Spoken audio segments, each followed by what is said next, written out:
Good morning, students. Yesterday we discussed about the three sectors of Indian economy.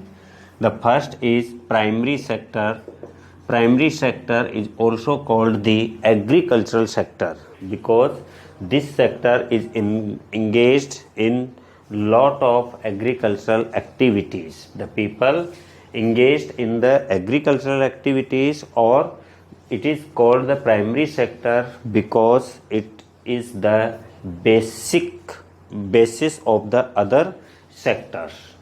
Second sector is secondary sector, and it is also called the industrial sector. Why this is called the industrial sector? Because the raw material from primary sector is used in the industries or the industrial fields. So this is called the industrial sector of economy. And third one is the tertiary sector. Tertiary sector or the service sector, all types of services which are support and added to the primary and secondary sector is called the tertiary sector or service sector. In primary sector, agriculture, fishing, mining, quarrying or poultry farm are the activities. These activities are linked or directly linked with the nature. In secondary sector, manufacturing or construction work and the goods are changed to raw materials is changed to valuable goods. And in tertiary sector, financing, banking, trade, other services, teachers, lawyers, doctors, these are included in the service sector. And if any country's population, a large part of population engaged in primary sector, then that country is a underdeveloping country or developing countries. And if any country's population more than 50% engaged or the large part of population engaged in the secondary and tertiary sector, that is the developed countries. So these three are the sectors of the Indian economy. Today we continue our chapter sectors of the Indian economy. The topic is comparing the three sectors कि इन तीनों sectors को compare करना कि किस sector से GDP ज़्यादा आ रही है, किस सेक्टर में लोग ज़्यादा इन्वॉल्व हैं. That is the comparing of the three sectors. Large number of goods and services कि these three sectors involve the large number of goods and services. Secondary sector में गुड्स बनेंगे और टर्शियरी सेक्टर्स में service provide होंगी. तो इस sector में compare कैसे करेंगे कि कितने गुड्स और सर्विसेज किस सेक्टर में हैं. लार्ज नंबर ऑफ पीपल कि goods and services when the produces of goods and provide the services by the people, then the large number of people engaged in these three sectors.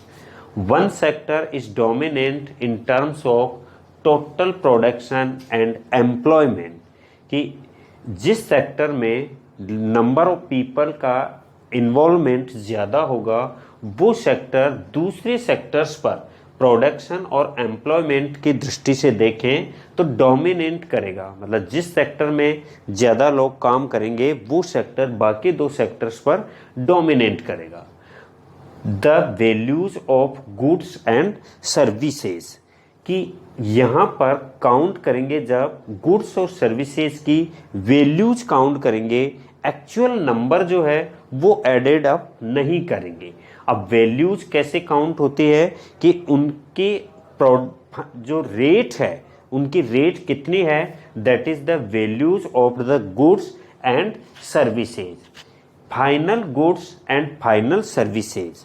Final goods and final services का मतलब है कि एक farmer जैसे wheat 8 rupees पर KG ₹8 पर KG cell कर रहा है, उस ₹8 पर केजी को जो मैन्युफैक्चरर है वो ₹10 पर केजी के हिसाब से परचेज कर रहा है, और फार्मर यहाँ ₹8 पर केजी के हिसाब से दे रहा है और मैन्युफैक्चरर उसे ₹10 पर केजी के हिसाब से दे रहा है, और एक बिस्किट बनाने वाली कंपनी उसको ₹15 पर केजी के हिसाब से परचेज कर रही है, और उसका बिस्किट की रेट 15 केजी बन रही है। तो उसकी जो फाइनल गुड्स है वो फाइनल गुड्स बिस्किट है। अब बिस्किट की रेट ₹15 पर केजी है, तो उस प्रोडक्ट की जो रेट है वो रेट होगी गुड्स की final goods and services.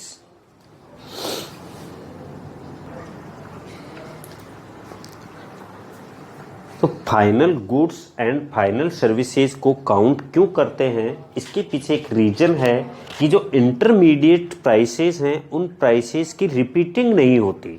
For example ₹8 पर केजी से व्हीट परचेज किया गया, ₹10 पर केजी से फ्लावर आटा परचेज किया गया, और उसके बाद ₹15 पर केजी का बिस्किट बनके तैयार हुआ। तो यहाँ व्हीट की और फ्लोर की दोनों की अलग अलग काउंटिंग होने की बजाय फाइनल गुड्स की ही रेट हमने काउंट कर ली। So it is the important to find the value of final goods and services.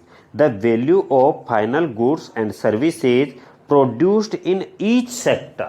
The value of final goods and services produced in each sector, primary sector, secondary sector and tertiary sector during a particular financial year provides the total production of the sector for that year। कि इन तीनों sectors से जो production होगा goods and services का, उनकी जो final value count होगी वो फाइनल वैल्यू है किसी पर्टिकुलर ईयर की। That is called the production, total production of the sectors for that year. Means एक साल में इन तीनों सेक्टर्स से जितना प्रोडक्शन हो रहा है, गुड्स एंड सर्विसेज प्रोवाइड हो रही हैं, उनकी जो फाइनल वैल्यू है, पूरी फाइनल वैल्यू को जब प्लस करते हैं, that is called the total production of the sector for that year in a country. वो पूरे देश की तीनों सेक्टर द्वारा जो वैल्यू फाइनल गुड्स की और सर्विसेज की है वो शो करती है। And the sum of the production in the three sectors gives what is called the gross domestic products, GDP. The full form of GDP, gross domestic products।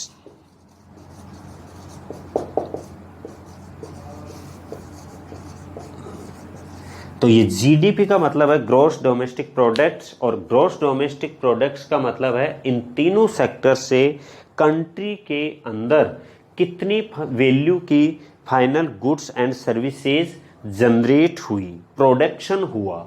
That is called the GDP within a country और within a particular period of time for 1 year. और किसी country की economy कितनी बड़ी है ये इस GDP से ही पता चलता है कि उसकी जीडीपी जितनी होगी इसका मतलब इकोनॉमी भी उस कंट्री की उतनी ही बड़ी है। तो it is the produced with in a country during a particular year. GDP shows how big the economy of that country.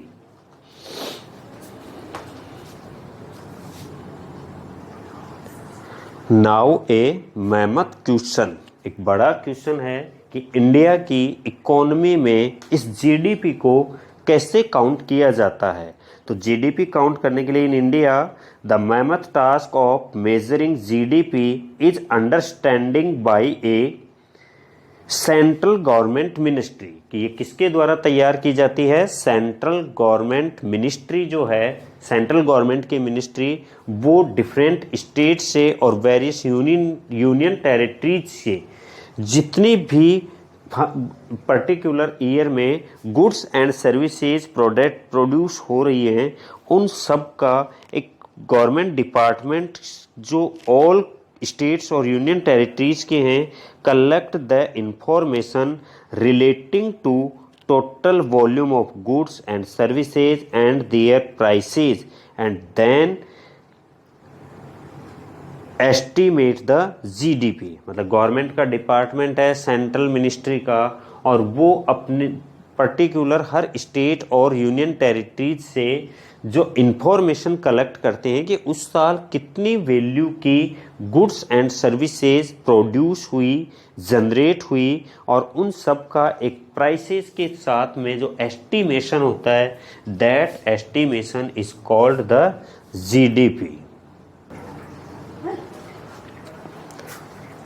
There are two terms, final goods and intermediate goods. कि what are the final goods and what are the intermediate goods? तो final goods are used for final consumption. Means raw material है, raw material से कोई goods बन रहा है और वो goods जब consumption के लिए usable हो जाए, means consumer या customer है उनके लिए usable हो जाए, that is the final goods. And these final goods are included in the GDP, gross domestic production. वो final goods और final services जो हैं उनकी जो वैल्यू है, प्राइसेज है, that is included in the GDP.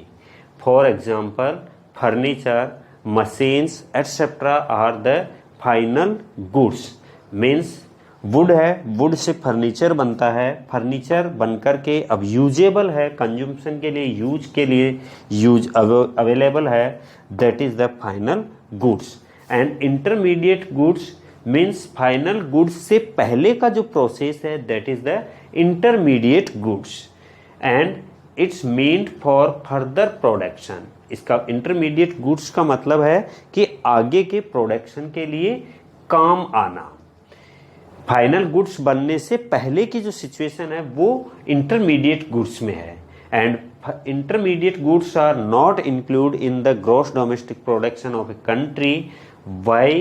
Because to avoid the problem of double counting, कि उनकी डबल काउंटिंग, कई प्रोसेस होते हैं, उन हर प्रोसेस में उनकी डबल काउंटिंग ना हो, इसके लिए उन्हें जीडीपी में काउंट नहीं किया जाता। जीडीपी में ओनली फाइनल गुड्स और सर्विसेज हैं उनकी वैल्यूज को काउंट किया जाता है। For example would in furniture, अगर हमें फर्नीचर बनाना है तो सबसे पहले वुड, लकड़ी के बाद उस लकड़ी की फिनिशिंग करवाई जाती है, कारपेंटर है उसमें पेंट वगैरह करता है और कई प्रोसेस करता है। तो these are the intermediate goods and furniture is the final goods.